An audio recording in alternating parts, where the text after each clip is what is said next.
Hi, my name is Doral Arroyo-Jefferson. I'm a rising senior from Miami, Florida, and this summer I worked as a NASA engineer as part of the NASA SEAS intern program. The NASA STEM Enhancement in Earth Science, or SEAS Summer Intern Program, is a prestigious, nationally recognized, and highly competitive STEM program for high school students. It accepts about 5% of the more than 2,000 applicants for the on-site component of the internship. The program provides selected students with exposure to authentic Earth and space research and mentoring from leading scientists and engineers in their chosen area of work. Projects range from astronomy and climate research to engineering, human factors, and artificial intelligence. NASA SEAS is a month-plus-long summer program which is divided into a virtual and on-site component that takes place at the University of Texas at Austin's Center for Space Research for 2 weeks in July. During the virtual component, you complete distance learning modules and learn about background Earth and space science, as well as Python programming for astronomy data analysis. After the virtual component, students are brought onto the campus of UT Austin, where they join their teammates to complete their respective projects, hear from esteemed STEM guest speakers, and take special trips to STEM attractions. At the conclusion of the 2-week period, interns present their project research during the virtual SEAS Science Symposium attended by leading researchers, scientists, engineers, and other STEM professionals worldwide. I was a part of the Fundamentals of Position Estimation for Drone Swarming Team, or FUNPEDS for short.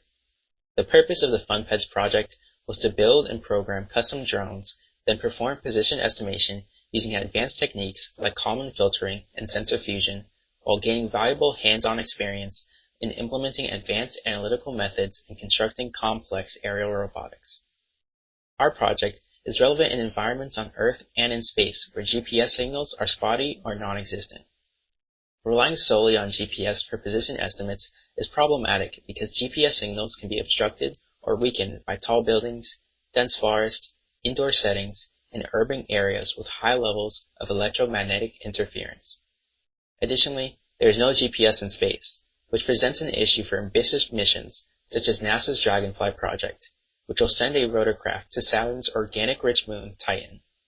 Our research aims to address these critical navigational challenges, ensuring reliable position data in environments with spotty or no GPS signal, both on Earth and in space.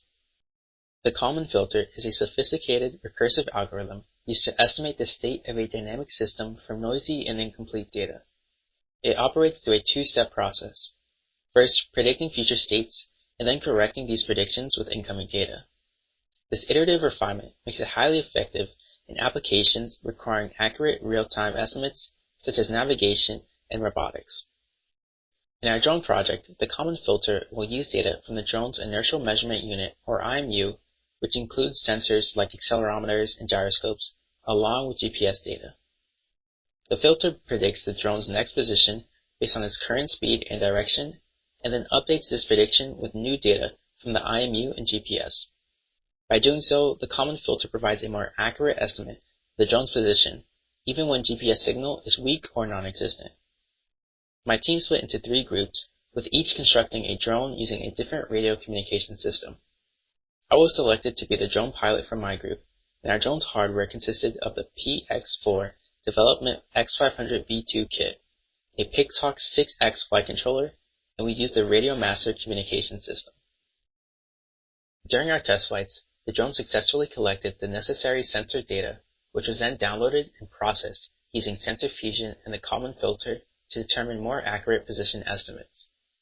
Additionally, all project teams had the opportunity to develop microgravity experiments using the Z-Cube, which is an experimental PICO satellite developed by Twig Space Lab. And to make the experience of working with the Z-Cube even more cool, all the interns had the opportunity to sign our names on a Captain film, which will be launched into space on the Cape Twig satellite in 2026. So needless to say, having access to work hands-on with such advanced technology, with the knowledge that our efforts were contributing to real-world space research, was truly awe-inspiring and transformative. Now, it wasn't all just work during our 2 weeks at UT Austin. In fact, one of the most exciting aspects of the NASA SEAS program was the incredible variety of fun activities and amazing places we got to visit. We had the chance to attend a speaker series that featured various lead STEM professionals like astronaut, Dan Tawney, Bob Twiggs, co-inventor of the CubeSat, Zebulon Scoville, lead flight director of NASA's Mission Control, and Fred Hayes, one of the Apollo 13 astronauts. We also had an amazing trip to Johnson Space Center in Houston, Texas, where we got an exclusive look at some of the cutting-edge work being done at the center. And since the interns were housed in the dormitories on the UT Austin campus, we were provided with an incredible tour of the school's aerospace engineering department, which allowed us fascinating insights into the groundbreaking research being conducted within the department. We were even given the thrill of a day-long visit to Fiesta, Texas in San Antonio. And while hanging out in the vibrant city that is Austin, we enjoyed an afternoon defying gravity at iFly and fun-filled nights at Dave & Buster's and Main Event. Being a NASA Seas intern has profoundly influenced my educational interests and aspirations for pursuing a career in aerospace engineering. It has provided me with extensive hands-on research that has deepened my passion for space exploration and affirmed my desire to become a NASA engineer. Thank you, NASA, the University of Texas at Austin Center for Space Research, for making this incredible opportunity possible.